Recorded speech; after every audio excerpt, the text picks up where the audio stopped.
Welcome back to the program. Again, I know that this is kind of new, breaking news, but MSNBC is officially dead.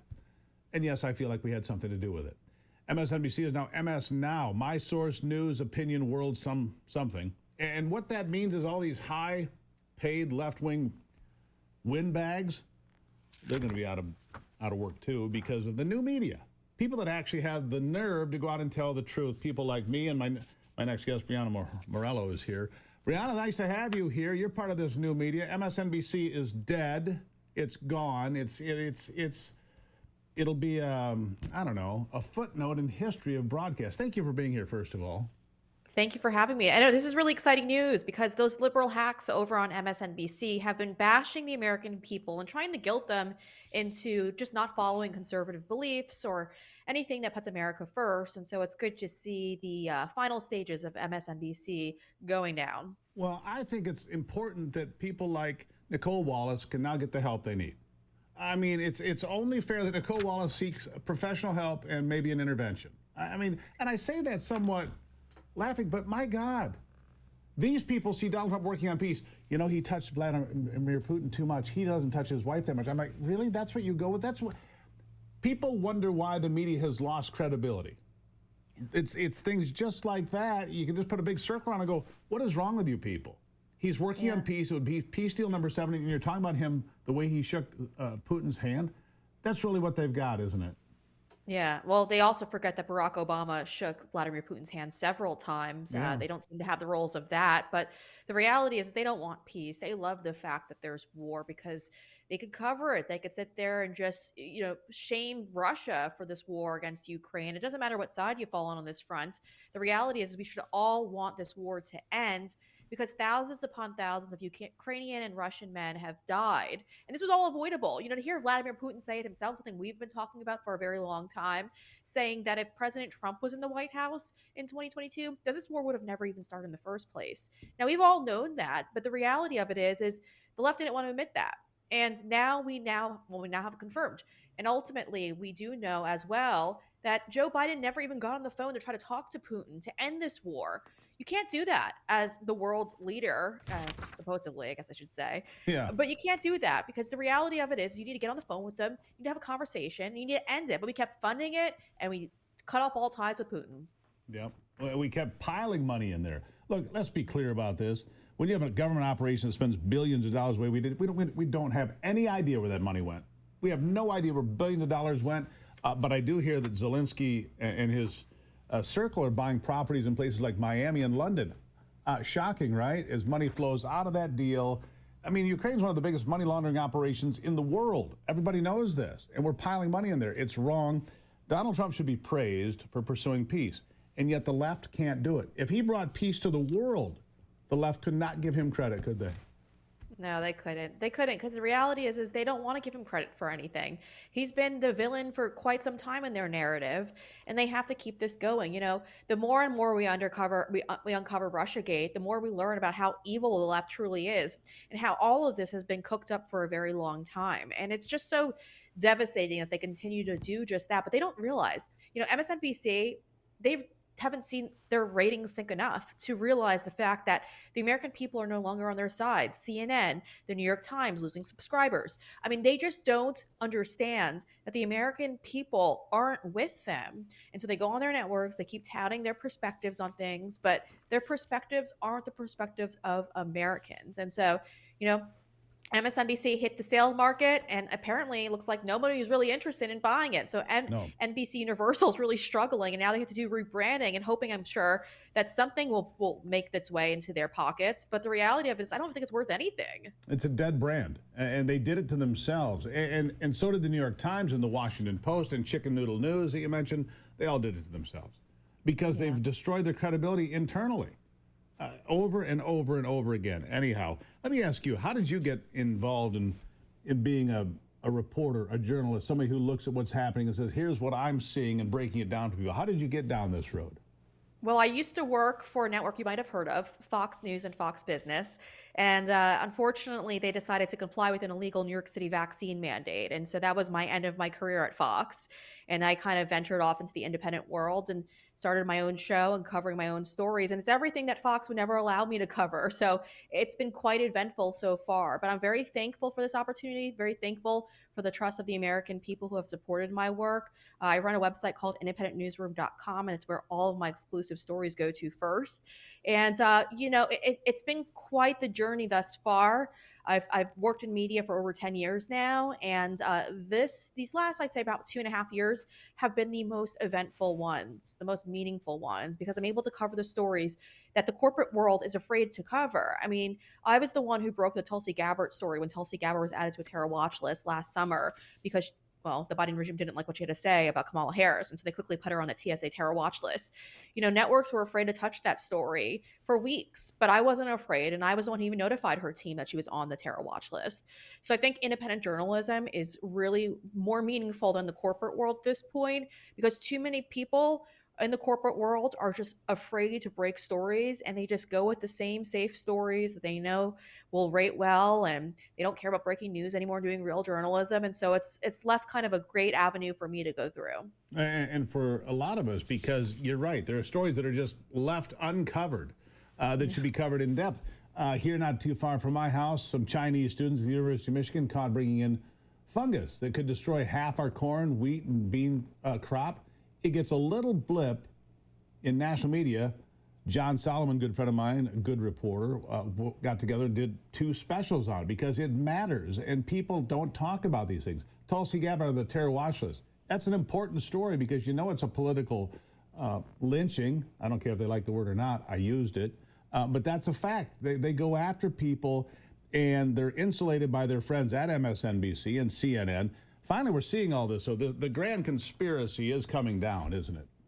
Yeah, yeah, it is. And that's the good news because, they're losing, like we said, the subscribers. And the reality is independent voices, independent journalists are the ones who are gaining a much larger audience than the mainstream media is. I mean, my tweets alone, every single one I tweet away for a full day, I'm getting over 1 million impressions, which is much more than any of these MSNBC hosts could gather for themselves.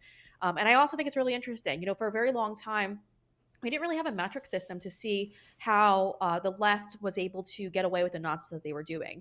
If you look at their X pages, a lot of these outlets, the New York Times, CNN, MSNBC, they're insanely inflated. You'll see that they have millions and millions of followers, but on each tweet can scrape up maybe 50 likes at best. And so I think for a very long time now, the American people have been sold this lie that these outlets are actually credible and both popular, and a lot of Americans rely on them. I don't think that's the case. I think that the government's been obviously been subsidizing a lot of their subscribing bases. We see that with Axios and the government contracts that they had, and they were able to build the government millions of dollars for their services. We saw that get deflated. Then all of a sudden, PBS, once they get defunded, you start seeing it all collapsing in. I don't think any of these outlets were ever really popular amongst the American people. It was just artificially inflated. I agree with that. Breanna Morello with me here, an independent journalist based in Dallas, Texas, who left Fox News because she said, you know what, I'm good. I don't need this shot. Hold that thought right there. We'll be right back. By the way, you can follow me at stevegruber.com. You can follow Breanna at all of the regular places. Her X account is the biggest place to go. One moment, we'll be right back on the Steve Gruber Show.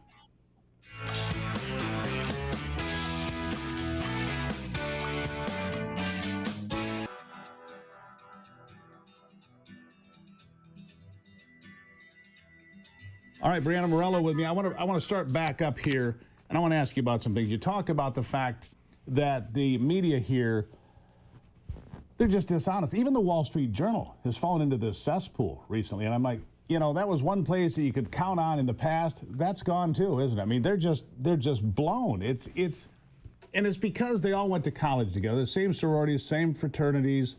They want to go to the parties on Friday night with their liberal friends. They don't want to get kicked out, like some people have. If you cross the line, I even think that Bill Maher is probably threatened to get kicked out of the parties the way he's behaving by telling the truth at least on occasion. They're all in this together, aren't they? Yeah, well, that's how it usually works. I mean, I remember when the vaccine issue was coming about, a lot of people were too afraid to talk about it going on at Fox and cover it fairly. And I kind of figured that was very suspicious because all the networks were afraid to criticize it at all. So it was very obvious that everyone was kind of in bed with one another. And so I think those days are coming to an end, though, because I think everyone sees it. I mean, Fox doesn't really break news anymore.